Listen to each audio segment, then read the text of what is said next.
Operation Blenheim was a drug trafficking operation involving a Merseyside-based organised crime group that commenced at Tighton following intelligence received from Strathclyde Police that a group were extensively involved in supplying heroin and cocaine between Liverpool and Glasgow. The main principals of the investigation were Christopher Welsh Sr., his son Christopher Welsh Jr. and Mark Shields, who were all based in the Liverpool area. That group were responsible for orchestrating the large-scale supply of heroin between Liverpool and Glasgow. David McIver was quickly identified as a significant member of the group. He was observed travelling back to his home address with a package. A subsequent search of him and his home address revealed a significant quantity of cash in the region of £91,000, together with a substantial amount of Class A drugs. The investigation quickly identified the use of couriers using the rail system. Anthony Breen and Liam Clockworthy are pictured in the video, arriving at Glasgow railway station. They were subsequently detained at Preston railway station and Carlisle railway station respectively. In the pictures you can see the substantial amount of drugs and mixing agent that were recovered from Anthony Breen and Liam Clockworthy.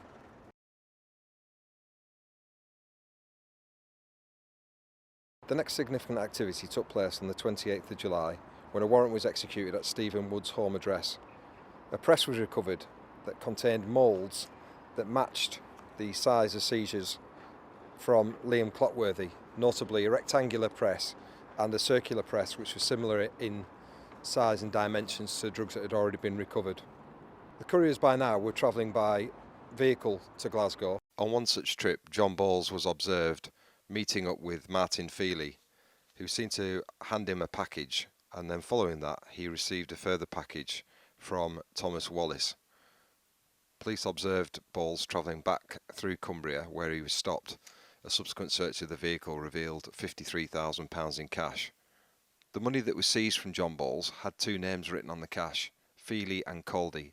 This helped the investigation team identify two of the Scottish-based conspirators. Another safe house had been identified for the group, 16A Regal Walk. A warrant was executed there on the 8th of October and a large amount of drugs and mixing agents were also recovered. Over 100 officers from Merseyside assisted the arrest phase of the operation on the 18th of October when all the principal nominals were arrested in raids across Liverpool. Subsequently, a similar arrest operation took place in Glasgow on the 30th of October with support from Strathclyde Police.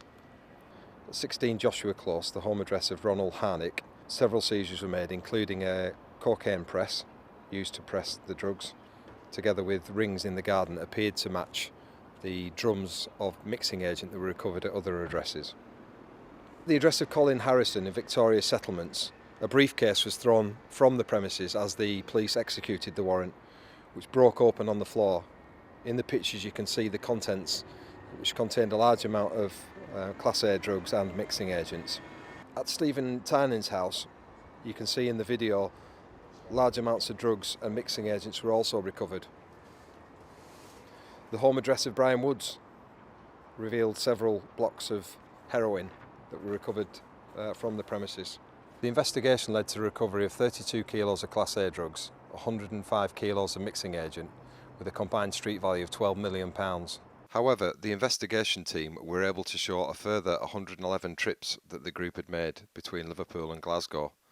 The estimated street value of drugs from these trips was between £100 and £200 million. This was a massive criminal enterprise that we've managed to disrupt as part of this investigation.